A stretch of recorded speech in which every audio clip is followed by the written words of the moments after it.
Hello students, આજે એક નવા ટોપિકની શરૂઆત કરીએ છીએ અને એ ટોપિકનું નામ છે જૈવિક અણુઓ. જૈવિક અણુઓથી આપણે બધા જ પરિચિત છીએ જ. આપણી આજુબાજુ દેખવા મળતા ઘણા બધા પદાર્થો જેને આપણે જૈવિક અણુઓ તરીકે ઓળખીશું.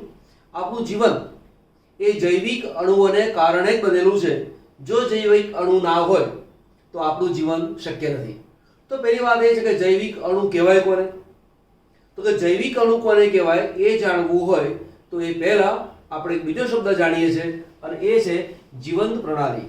કે જીવંત પ્રણાલી કોને કહેવાય? તો કે ભાઈ આપણે જીવંત પ્રણાલી કહેવાય. વનસ્પતિ, પ્રાણીઓ જીવંત પ્રણાલી કહેવાય. તો કે એમાં શું જોવા મળે? તો એક તો વૃદ્ધિ પામે છે, ટકી રહે છે. બરાબર? જેમ કે આપણે નાના હતા, ધીમે ધીમે મોટા બનતા ગયા. કોઈ છોડ છે, નાનો છે, ધીમે ધીમે વધતો જાય છે, તો કે એની વૃદ્ધિ થાય છે, ટકી રહે છે. એટલે શું? સામે કંઈ પણ મુશ્કેલી આવે, માનો કે માનવનું શરીર છે, રોગ છે, એ રોગના પ્રતિકાર કરવા માટે માણસ પ્રયત્ન કરે છે. તો કે ટકી રહેવા માટે, જીવવા માટે પ્રયત્ન કરે છે. વનસ્પતિમાં પણ એવા ફેરફારો થાય કે જેમ કે થોર, કાંટો જે છે એ શું છે? પર્ણનું સ્વરૂપ છે. ભાઈ કેમ? તો કે પોતાનું જીવન ટકાવી રાખવું હોય તો થોર કરે શું? તો કે પોતાના પર્ણનું કંટકમાં રૂપાંતર કરી દે અને કંટકમાં રૂપાંતર કરવાના કારણે તેમાંથી બાષ્પનું ઉત્સર્જન ઓછું થાય. તો એ બાષ્પ તરીકે પાણી જે બહાર નીકળી જતું હતું એ ન નીકળે અને રણની અંદર એનું જીવન ટકી રહે છે. તો કે આ જે ગુણ છે એ ગુણ કોનો છે? જીવનો ગુણધર્મ છે, જૈવિક પ્રણાલીનો ગુણધર્મ છે. તો કે વ્યાખ્યા તરીકે કેવું હોય તો જે પ્રણાલી સ્વયં વૃદ્ધિ પામી શકે છે, સ્વયં વૃદ્ધિ પામે છે, એને વૃદ્ધિ પામવા માટે બીજો કોઈ પ્રયત્ન કરવો પડતો નથી હોતો. સ્વયં વૃદ્ધિ પામી શકે છે, ટકી રહે છે અને પોતાના જેવો બીજો જીવ ઉત્પન્ન કરે છે. બીજની અંદરથી નવો છોડ ઉત્પન્ન થાય છે. પ્રાણી પોતાના જેવું એક નવું જ પ્રાણી ઉત્પન્ન કરે છે. તો આવું જ્યાં જોવા મળતું હોય એને શું કહેવાય છે? જીવંત પ્રણાલી. ફરીવાર, જે પ્રણાલી સ્વયં વૃદ્ધિ પામી શકે છે, ટકી રહે છે અને પ્રજોત્પત્તિ કરે છે, તે પ્રણાલીને જીવંત પ્રણાલી કહેવાય. હવે જીવંત પ્રણાલી બનેલી છે શેમાંથી? તો આશ્ચર્યકારક વસ્તુ એ છે કે જે જીવંત પ્રણાલી કહેવાય છે એ નિર્જીવ પદાર્થોમાંથી બનેલી છે. એટલે કે એક કોઈક જીવંત વસ્તુ છે જેને આપણે પરમાત્મા તત્વ કહીએ છીએ. વિજ્ઞાનની અંદર એ પરમાત્મા તત્વ દેખાતું નથી હોતું, એટલે એને ધ્યાન ઉપર નથી લેતું. હકીકતમાં આપણને ખબર છે કે નિર્જીવ અને પરમાત્મા તત્વો એ બેના મિલનથી જીવંત પ્રણાલી બને છે. તમારે લખતી વખતે પરીક્ષામાં એવું લખવાનું નથી. આ તો તમને જાણકારી માટે મેં તમને કહ્યું. બરાબર? તો કે આપણું જે શરીર બનેલું છે એ નિર્જીવ પદાર્થોમાંથી બનેલું છે. બરાબર? તો નિર્જીવ પદાર્થો કયા કયા છે? તો જુઓ, એ જે નિર્જીવ પદાર્થો છે એને કહેવાય છે જૈવિક અણુઓ.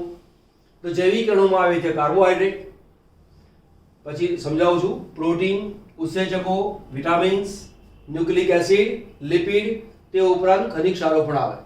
કાર્બોહાઈડ્રેટ શું છે? તો કે કાર્બન, હાઇડ્રોજન અને ઓક્સિજન માંથી બનેલું છે. પ્રોટીન શું છે? એમાં કાર્બન, હાઇડ્રોજન, ઓક્સિજન તો હોય પણ એમાં નાઇટ્રોજન પણ આવેલો હોય. બરાબર? એમાં ઘણા બધા પદાર્થો છે, વારાફરતી જઈશું તેમ તેમ ખ્યાલ આવતો જશે. પણ આ વસ્તુ યાદ રાખજો કે કોઈ વાર ટૂંકા પ્રશ્નો તરીકે પ્રશ્ન પૂછાતો હોય છે કે નીચેનામાંથી કયા જૈવિક અણુઓ કહેવાય, ના કહેવાય, વ્યાખ્યા તરીકે પૂછે તો પણ તમને ખબર હોવી જોઈએ. તો કાર્બોહાઈડ્રેટ, પ્રોટીન, ઉત્સેચકો, વિટામિન્સ, લિપિડ, આ વગેરે પદાર્થોને જૈવિક અણુઓ તરીકે ઓળખવામાં આવે છે. બરાબર? નોર્મલી કયા જૈવિક અણુઓ આપણા ટચમાં સૌથી વધારે છે, જેનો ઉપયોગ આપણે કરીએ છીએ? તો પ્રોટીન અને કાર્બોહાઈડ્રેટ. બરાબર? આ બે પદાર્થોનો ઉપયોગ આપણે સૌથી વધારે કરતા હોઈએ છીએ. કાર્બોહાઈડ્રેટ્સ હમણાં વાત કરી હતી, શેમાંથી બનેલું છે? કાર્બન, હાઇડ્રોજન અને ઓક્સિજન માંથી કાર્બોહાઈડ્રેટ બને છે. કાર્બોહાઈડ્રેટ બનાવે કોણ? તો કે બધા જ પદાર્થો સામાન્ય રીતે બનાવે કોણ? તો વનસ્પતિ દ્વારા બને. માનો કે આપણે ઘઉં, ચોખા, દાળ આ બધી વસ્તુ જમવાના ઉપયોગમાં લઈએ છીએ, શાકભાજી જમવાના ઉપયોગમાં લઈએ છીએ, આપણું પોષણ થાય છે, પણ એને ઉત્પન્ન કરે છે કોણ? વનસ્પતિ. પ્રાણી ઉત્પન્ન કરતું નથી. તો કે વનસ્પતિ આ બધા પદાર્થોને ઉત્પન્ન કરે છે. દાખલા તરીકે ચરબીનો ભાગ છે, લિપિડ, એ શેમાંથી મળે છે? તો વનસ્પતિમાંથી તેલીબિયા, એ તેલીબિયામાંથી તેલ મળે, એ બી વનસ્પતિમાંથી મળ્યું. શર્કરા, શેરડીનો રસ, એમાંથી બને ખાંડ, ગોળ, ટૂંકમાં ગળ્યા પદાર્થો, ફળોના મીઠા રસ, આ બધી શર્કરા છે. તો આ બધા પદાર્થોનો ઉપયોગ આપણે રોજ કરતા હોઈએ છીએ અને એ રોજિંદા જીવનમાં આવનારા પદાર્થો જેને આપણે જૈવિક અણુઓ તરીકે ઓળખીએ છીએ અને એ બધા જ જૈવિક અણુઓને બનાવનાર જો કોઈ છે તો તે કોણ છે? વનસ્પતિ. બરાબર. એનું સામાન્ય ઉદાહરણમાં આપણે વાત કરી કે કાર્બોહાઈડ્રેટનું સામાન્ય સૂત્ર શું? તો CxH2O. હવે આ કેવી રીતે છે એકવાર આ સ્ક્રીનશોટ લઈ લો, પછી તમને સમજાવું છું. તો કાર્બોહાઈડ્રેટનું સામાન્ય સૂત્ર છે CxH2O. બરાબર. પરંતુ આ જે સૂત્ર છે એ 100% સાચું નથી. હવે તમે સમજો. CxH2O એમાં કાર્બનની સાથે H2O જોડાયેલા છે. કાર્બનની સાથે H2O જોડાયેલા છે. જો પદાર્થની સાથે H2O જોડાયેલો હોય તો તેવા પદાર્થ માટે શબ્દ વાપરીએ છીએ આપણે હાઇડ્રેટેડ મોલેક્યુલ.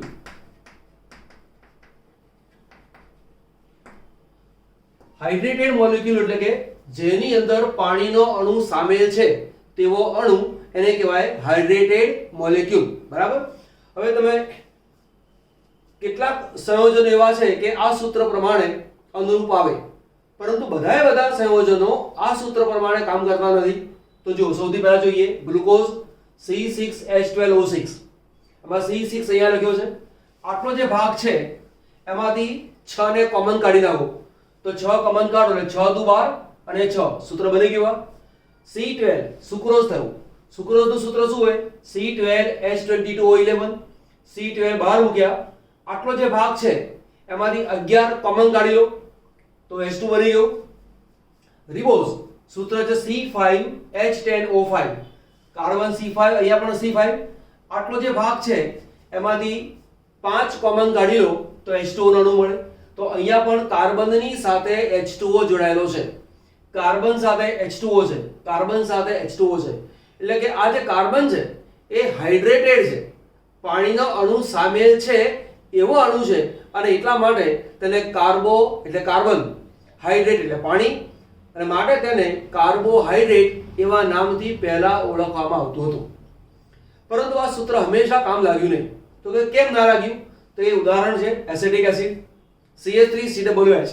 હવે તમે જુઓ આ એક અને બે કાર્બન ભેગા લો એટલે C2, 3 ને 1 4 H4, બે ઓક્સિજન એટલે O2.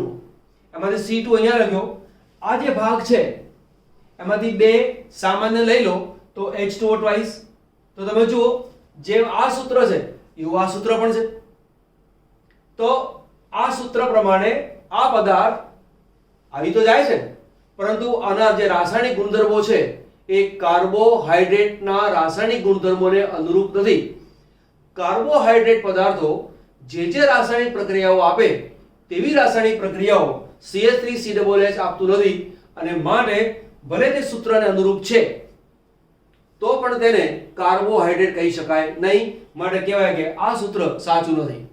કેટલાક પદાર્થો એવા છે કે જે પોતે કાર્બોહાઈડ્રેટ છે અને છતાંય તે સૂત્રને અનુરૂપ નથી. ઉદાહરણ તરીકે છે રેમનોઝ. રેમનોઝનું સૂત્ર છે C6H12O5. હવે તમે અહીંયા કાર્બન 6 મૂકેલા C6H2O, અહીંયા H2O તમે મૂકી દો તો ત્યાર પછી અહીંયા કોઈ પણ આંકડો તમે મૂકવા જાઓ તો આ સૂત્ર ફોલો નહીં થાય. એટલે કે આ સૂત્ર પ્રમાણે આ પદાર્થ નથી, પણ આ પદાર્થો કાર્બોહાઈડ્રેટ છે. તો કેવી રીતે ખબર પડે કે આ પદાર્થ કાર્બોહાઈડ્રેટ છે? તો કાર્બોહાઈડ્રેટ પદાર્થના રાસાયણિક ગુણધર્મો દર્શાવતી જેટલી રાસાયણિક પ્રક્રિયાઓ છે એ બધી રાસાયણિક પ્રક્રિયાઓ આ પદાર્થ આપે છે અને એટલા માટે તે કાર્બોહાઈડ્રેટ છે. ભલે આનું સૂત્ર આના મુજબ આવતું ના હોય તો પણ માટે કહી શકાય કે આ જે સૂત્ર છે એ કાર્બોહાઈડ્રેટનું સાચું સૂત્ર નથી. આગળ કાર્બોહાઈડ્રેટ એ શું છે? વિશિષ્ટ જે રેમનોઝ છે એ વિશિષ્ટ ક્રિયાશીલ સમૂહ ધરાવે છે અને કાર્બોહાઈડ્રેટની રાસાયણિક પ્રક્રિયાઓ આપે છે અને માટે એને આપણે કાર્બોહાઈડ્રેટ તરીકે ઓળખીએ છીએ. તો કાર્બોહાઈડ્રેટની વ્યાખ્યા શું થાય, તેનું વર્ગીકરણ શું થાય, એક સ્ક્રીનશોટ લઈ લો, પછી શીખવાડું છું તમને. તો કાર્બોહાઈડ્રેટ સંયોજનની વ્યાખ્યા લઈએ તો કે જે સંયોજનો પ્રકાશ ક્રિયાશીલ છે, તો ધ્યાન આપજો, કાર્બોહાઈડ્રેટ સંયોજનોનો એક ગુણધર્મ છે પ્રકાશ ક્રિયાશીલ. આ વસ્તુ બરાબર રાખજો મગજમાં, MCQ માં આવે એટલા માટે. પોલીહાઇડ્રોક્સી આલ્ડીહાઇડ. હવે પોલીહાઇડ્રોક્સી આલ્ડીહાઇડ એટલે શું? ઉદાહરણ તરીકે આપું તમને. પહેલો જે પદાર્થ છે એ લખું છું ગ્લુકોઝ. ગ્લુકોઝનું સૂત્ર છે આ રીતે, CHO, 6 કાર્બન લખી નાખવાના, 1 2 3 4 5 અને 6. ગ્લુકોઝનું બંધારણમાં અહીંયા H, અહીંયા OH.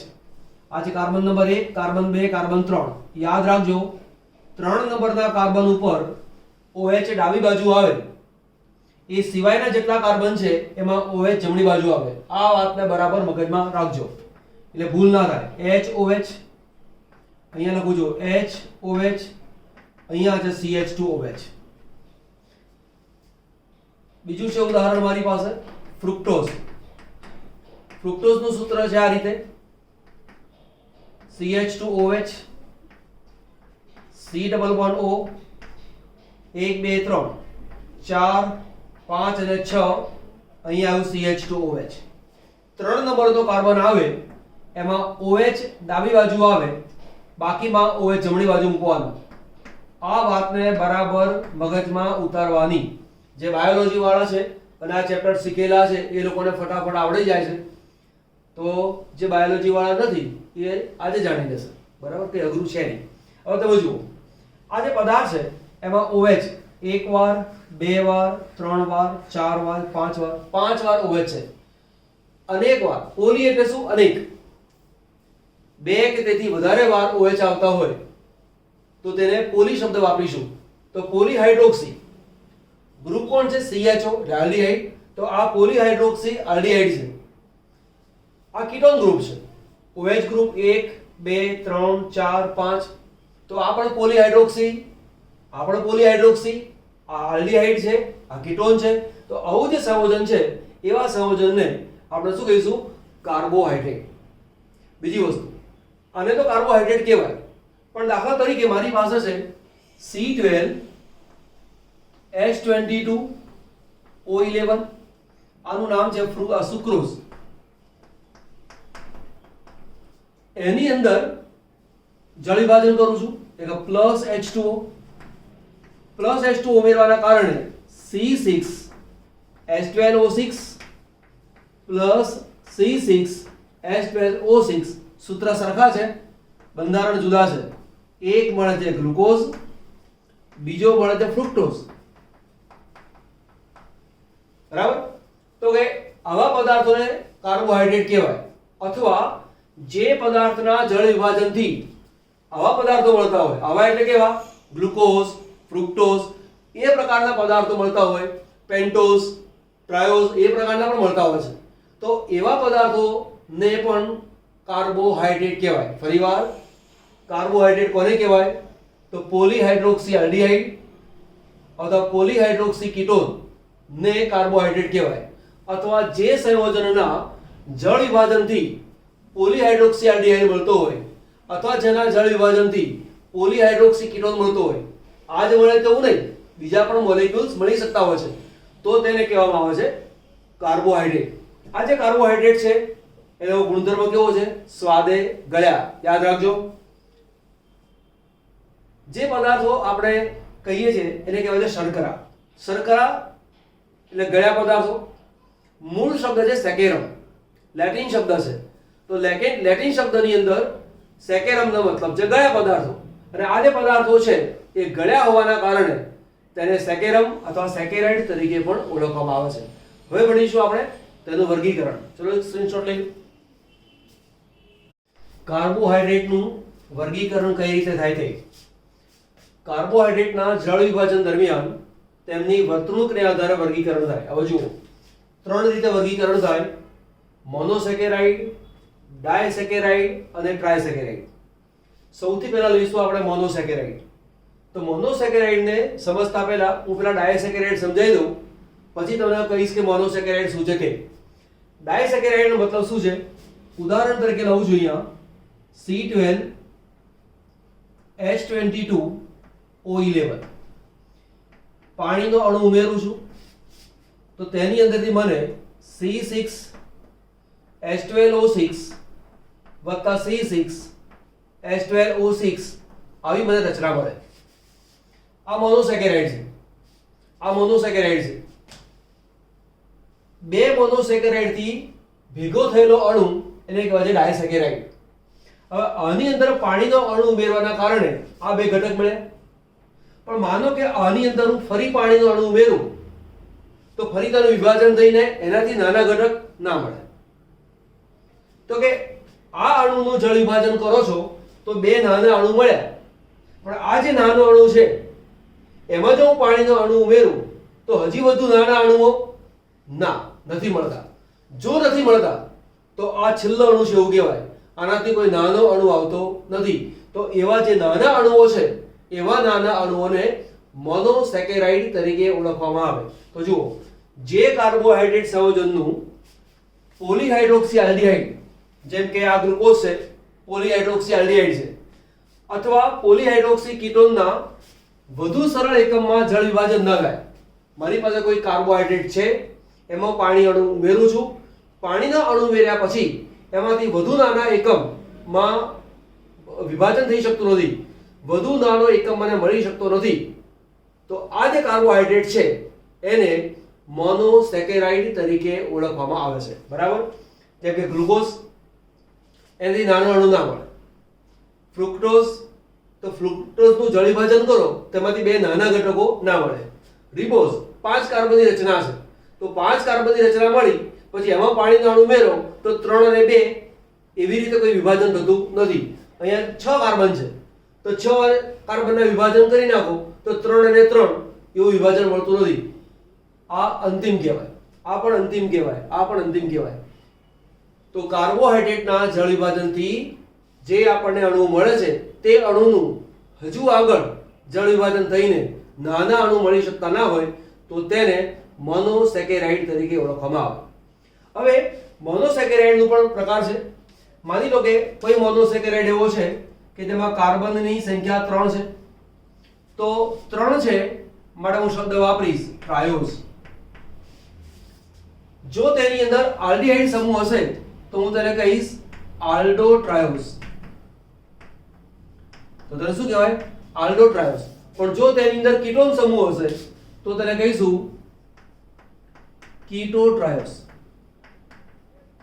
માનો કે કાર્બનની સંખ્યા છે 4, તો તેના માટે હું શબ્દ વાપરીશ ટેટ્રોઝ.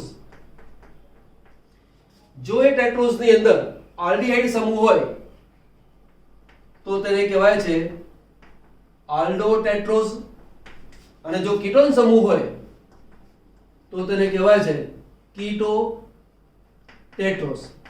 માનો કે મારી પાસે કાર્બનના 5 પરમાણુ આવેલા છે તો તેને કહેવાય છે, આ 3 છે 5 છે તો લખાશે પેન્ટોઝ.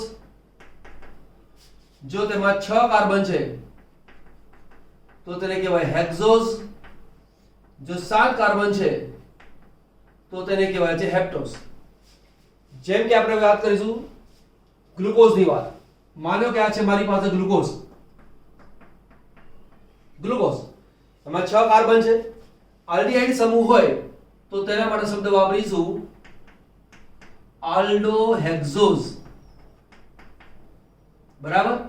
અને જો કીટોન સમૂહ હોય તો તેને કહેવાય છે કીટોહેક્ઝોઝ. તો જે ગ્લુકોઝ છે એમાં આલ્ડીહાઇડ સમૂહ છે, એમાં 6 કાર્બન છે. 6 કાર્બન છે માટે તેને હેક્ઝોઝ કહેવાય, પરંતુ આલ્ડીહાઇડ સમૂહ હોવાને કારણે એને આલ્ડોહેક્ઝોઝ કહેવાય. જે ફ્રુક્ટોઝ મળે છે એ ફ્રુક્ટોઝમાં 6 કાર્બન છે માટે તેને હેક્ઝોઝ તો કહેવાય, પરંતુ તેમાં કીટોન સમૂહ હોવાને કારણે તેને કીટોહેક્ઝોઝ તરીકે ઓળખવામાં આવે. તો ગ્લુકોઝ એ હેક્ઝોઝ તો છે જ, કીટોન ફ્રુક્ટોઝ એ પણ હેક્ઝોઝ છે, પણ ગ્લુકોઝ એ આલ્ડોહેક્ઝોઝ છે, જ્યારે ફ્રુક્ટોઝ એ કીટોહેક્ઝોઝ છે, પછી હેપ્ટોઝ છે, અહીંયા લખવું હોય તો શું લખાય? આલ્ડો હેપ્ટોઝ, અહીંયા લખીશું કીટો હેપ્ટોઝ, બરાબર? નોંધ કરી લો, પછી આપણે ફરી આગળ જઈએ. ત્યાર પછી આપણી પાસે બીજો શબ્દ છે ઓલિગોસેકેરાઇડ. ઓલિગોસેકેરાઇડ નો મતલબ શું છે? કાર્બોહાઈડ્રેટ ની અંદર પાણીનો અણુ ઉમેરવામાં આવે અથવા પાણી ઉમેરવામાં આવે તો તેમાંથી મોનોસેકેરાઇડ છૂટા પડે. એ મોનોસેકેરાઇડ ની સંખ્યા 2 થી માંડીને 10 સુધી હોય. જો 2 મોનોસેકેરાઇડ છૂટા પડે છે તો ડાયસેકેરાઇડ, 3 મોનોસેકેરાઇડ છૂટા પડે તો ટ્રાયસેકેરાઇડ, 4 અણુ કે 4 મોનોસેકેરાઇડ છૂટા પડે તો તેને કહેવાય છે ટેટ્રાસેકેરાઇડ, બરાબર? તો આ બધાને ઓલિગોસેકેરાઇડ કહેવાય. આ એમસીક્યુ માટે યાદ રાખવાનું કે ઓલિગોસેકેરાઇડના અણુનું જળ વિભાજન કરીએ તો આપણને કેટલા અણુઓ પ્રાપ્ત થાય? તો 2 થી માંડીને 10 જુદા જુદા ઓપ્શન આપેલા હોય. વાત નાની છે પરંતુ એમસીક્યુ તરીકે એને યાદ રાખવાનું, બરાબર? સુક્રોઝ છે એ કયા પ્રકારનું કાર્બોહાઈડ્રેટ છે? પછી તમને ઓપ્શન આપેલા હોય, એમાં તમને કે મોનોસેકેરાઇડ, પછી તમને એમ કે ડાયસેકેરાઇડ, પછી તમને એમ કે પોલીસેકેરાઇડ. તો જુદા જુદા પ્રકારના ઓપ્શન આપેલા હોય, આમાંથી એક પણ નહીં એવું પણ આપે તો યાદ રાખવાનું. તો સુક્રોઝ એમાંથી ગ્લુકોઝ અને ફ્રુક્ટોઝ એના 2 અણુઓ પ્રાપ્ત થાય છે. 2 અણુ મળ્યા મોનોસેકેરાઇડના, માટે આને કહેવાય છે ડાયસેકેરાઇડ. તમને એવો બી પ્રશ્ન પૂછે કે સુક્રોઝનું જળ વિભાજન કરવામાં આવે તો મોનોસેકેરાઇડના કયા અણુઓ પ્રાપ્ત થાય? અને 2 અણુમાં જુદા જુદા ઓપ્શન આપેલા હોય તો એ રીતે પણ યાદ રાખવાનું. માલ્ટોઝ એના જળ વિભાજનથી ગ્લુકોઝ અને ગ્લુકોઝ, એટલે ટૂંકમાં એમાંથી માત્ર ગ્લુકોઝના અણુઓ છૂટા પડે છે અને 2 છૂટા અણુ પડ્યા માટે તેનું નામ થયું ડાયસેકેરાઇડ. જો જળ વિભાજનથી મોનોસેકેરાઇડના 3 અણુઓ પ્રાપ્ત થાય તો તેને કહેવાય છે ટ્રાયસેકેરાઇડ, બરાબર?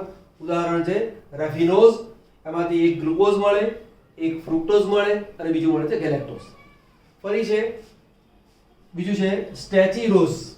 સ્ટેચીરોઝ એનું જળ વિભાજન કરવામાં આવે તો ગ્લુકોઝનો 1 અણુ, ફ્રુક્ટોઝનો 1 અણુ, 2 અણુ ગેલેક્ટોઝના, 2 અણુ ગેલેક્ટોઝ, એટલે 2 3 ને 4 અણુ પ્રાપ્ત થાય છે માટે આને ટેટ્રાસેકેરાઇડ તરીકે ઓળખવામાં આવે. આ ડાયસેકેરાઇડ, આ ટ્રાયસેકેરાઇડ, આ છે ટેટ્રાસેકેરાઇડ. ત્યાર પછી છે પોલીસેકેરાઇડ. પોલીસેકેરાઇડ એટલે કે તેનું જળ વિભાજન કરવામાં આવે તો મોનોસેકેરાઇડના અનેક અણુઓ પ્રાપ્ત થાય, જેમ કે સ્ટાર્ચ, જેમ કે ગુંદર, બરાબર? ત્યાર પછી છે સેલ્યુલોઝ, ગ્લાયકોઝન. આ બધા પદાર્થોને પોલીસેકેરાઇડ કહેવાય. કેવો ઓપ્શન પૂછે એમસીક્યુમાં? નીચેનામાંથી કોણ પોલીસેકેરાઇડ નથી? બરાબર? પછી તમને સ્ટાર્ચ આપે, સેલ્યુલોઝ આપે, ગ્લાયકોઝન પણ આપે અને ગુંદરની જગ્યાએ માની લો કે તમને આ આપી દે, કાં તો આ આપી દે, કાં તો આ આપી દે, તો એ પોલીસેકેરાઇડમાં ગણાતા નથી હોતા. એને માટે આના માટે ઓલિગોસેકેરાઇડ અને 12 કરતા 10 કરતા વધુ અણુઓ પ્રાપ્ત થાય તો તેને પોલીસેકેરાઇડ કહેવાય. ઓકે, આ જે પોલીસેકેરાઇડ છે એની જનરલ ફોર્મ્યુલા C5H10O5 અહીંયા મૂકી છે. n ની સંખ્યા 100 થી 3000 સુધી હોય, બરાબર? એટલે કે અનેક મોનોસેકેરાઇડના અણુઓ પ્રાપ્ત થાય તો તેને માટે શબ્દ વાપરીશું પોલીસેકેરાઇડ. આ પદાર્થ ગળ્યા છે, પછી ઓલિગોસેકેરાઇડ ગળ્યા, મોનોસેકેરાઇડ ગળ્યા પદાર્થો, પરંતુ પોલીસેકેરાઇડ પદાર્થો છે એ સ્વાદે ગળ્યા નથી માટે તે અશર્કરા છે. ફરી પાછું એમસીક્યુ પૂછે, નીચેનામાંથી કોણ અશર્કરા છે? પછી 4 ઓપ્શન આપે. નીચેનામાંથી કોણ શર્કરા છે? એમાંથી 4 ઓપ્શન આપે. એક શર્કરાનું ઉદાહરણ આપ્યું હોય અને પછી સ્ટાર્ચ આપી દે, સેલ્યુલોઝ આપી દે, ગ્લુકોઝ, ગ્લાયકોઝન આપી દે. તો આ લીટીએ તમે બરાબર વાંચેલું હશે તો તમે એમસીક્યુ વધુ સારી રીતે ક્લિયર કરી શકો છો, બરાબર? એટલા માટે કહેવાય છે કે ટેક્સ્ટબુકની લીટી જો તમે બરાબર વાંચેલી હશે તો એમસીક્યુમાં કદાપી તકલીફ પડતી નથી. એ જ વિદ્યાર્થીઓને તકલીફ પડે છે કે જેને ટેક્સ્ટબુકને બહુ જ ઝીણવટભરી નજરથી વાંચી નથી, એને તકલીફ પડે, એ સિવાય તકલીફ ના પડે. લખી લો, પછી આપણે બીજો પોઈન્ટ લઈએ. કાર્બોહાઈડ્રેટ સંયોજનોમાં બે પ્રકારના ભાગ પાડીશું. એક છે રિડ્યુસિંગ શર્કરા અને બીજું છે નોન રિડ્યુસિંગ શર્કરા. આ બહુ જ અગત્યનો પોઈન્ટ છે, એને યાદ રાખજો. રિડ્યુસિંગ શર્કરા એટલે કે રિડક્શન કરતા તરીકે વર્તે, એને કહેવાય છે રિડ્યુસિંગ શર્કરા. રિડક્શન કરે તો કોનું કરે? તો કાં તો ફેરિન દ્રાવણનું, કાં તો ટોલેન્સ પ્રક્રિયકનું. બરાબર? તો કોઈ પણ મોનોસેકેરાઇડ હશે એ રિડ્યુસિંગ શર્કરા તરીકે વર્તે છે. આ યાદ રાખજો, બહુ જ અગત્યનો પોઈન્ટ છે, એમસીક્યુ તરીકે બહુ પૂછાય છે. નીચેનામાંથી કોણ રિડ્યુસિંગ શર્કરા છે, કોણ રિડ્યુસિંગ શર્કરા નથી, એવા એમસીક્યુ પૂછાય છે. વાત નાની નાની છે, પરંતુ બરાબર યાદ રાખજો, લીટીએ લીટીએ વાંચજો. એવું હમણાં કહ્યું હતું, ફરી વાર કહું છું. પછી છે નોન રિડ્યુસિંગ શર્કરા, એટલે કે જે રિડક્શન કરતા તરીકે વર્તતી નથી, એને કહેવાય છે નોન રિડ્યુસિંગ શર્કરા. બરાબર? કોણ કોણ આવે છે એ આગળ આવશે, ત્યાર પછી વાત કરીશું. ગ્લુકોઝ ક્યાં મળે? તો કુદરતમાં મળે. મીઠા ફળોની અંદર સીધા ગ્લુકોઝ મળે અથવા સુક્રોઝ સ્વરૂપમાં પણ મળે. ગ્લુકોઝની અંદર સીધી જ પાકી દ્રાક્ષ તમે ખાઓ તો એ પાકી દ્રાક્ષની અંદર લગભગ 20% જેટલો ગ્લુકોઝ હોય છે, અને એટલા જ માટે ગ્લુકોઝને દ્રાક્ષ શર્કરા તરીકે પણ ઓળખવામાં આવે છે. તે ઉપરાંત કાં તો શેરડી, કાં તો બીટ એવા મીઠા ફળોની અંદર સુક્રોઝ પ્રાપ્ત થાય છે. સુક્રોઝનું જળ વિભાજન કરવામાં આવે કાં તો મંદ HCl વડે, કાં તો મંદ H2SO4 વડે, કાં તો ઉત્સેચક જેનું નામ છે ઇન્વર્ટેઝ. આ ઉત્સેચકની હાજરીમાં જળ વિભાજન કરો તો ગ્લુકોઝ અને ફ્રુક્ટોઝ મળે. બંનેનું પ્રમાણ સરખા પ્રમાણમાં મળે. આ વધુ આ ઓછું એવું નહીં, આ વધુ આ ઓછું એવું પણ નહીં. બરાબર? આ વાતને બી સમજો. એમસીક્યુમાં જ્યારે પૂછાય તો ખબર નથી પડતી કે કઈ ઘણી વખત 60% આ મળે, 40% આ મળે, 40% આ મળે, 60% આ મળે, 80% આ મળે, 20% આ મળે, 50% મળે, 50% મળે. એમસીક્યુ જોઈએ ત્યારે ખબર પડે કે હા અમારે પેલું વાક્ય વાંચવું તો રહી ગયું, અથવા વાક્ય ધ્યાનથી વાંચ્યું ના હોય તો એમસીક્યુ સોલ્વ થઈ શકતો નથી હોતો. આ તેનું સમીકરણ છે. પદ્ધતિ નંબર 2, તમને આ પ્રશ્ન પૂછે કે ગ્લુકોઝની બનાવટ સમજાવો ઔદ્યોગિક પદ્ધતિ, તો તે વખતે આ લખવાનું નહીં, એ વખતે આ લખવાનું. સ્ટાર્ચ અથવા સેલ્યુલોઝ મંદ H2SO4 ની હાજરીમાં જળ વિભાજન કરવામાં આવે તો તેમાંથી આપણને ગ્લુકોઝના અણુઓ પ્રાપ્ત થતા હોય છે. તો આ એક અગત્યની વાત લીધી, એને મોઢે કરવાની. આવતા પીરિયડમાં ભણીશું, અને તે છે ગ્લુકોઝનું બંધારણ. સ્ક્રીનશોટ લઈ લો.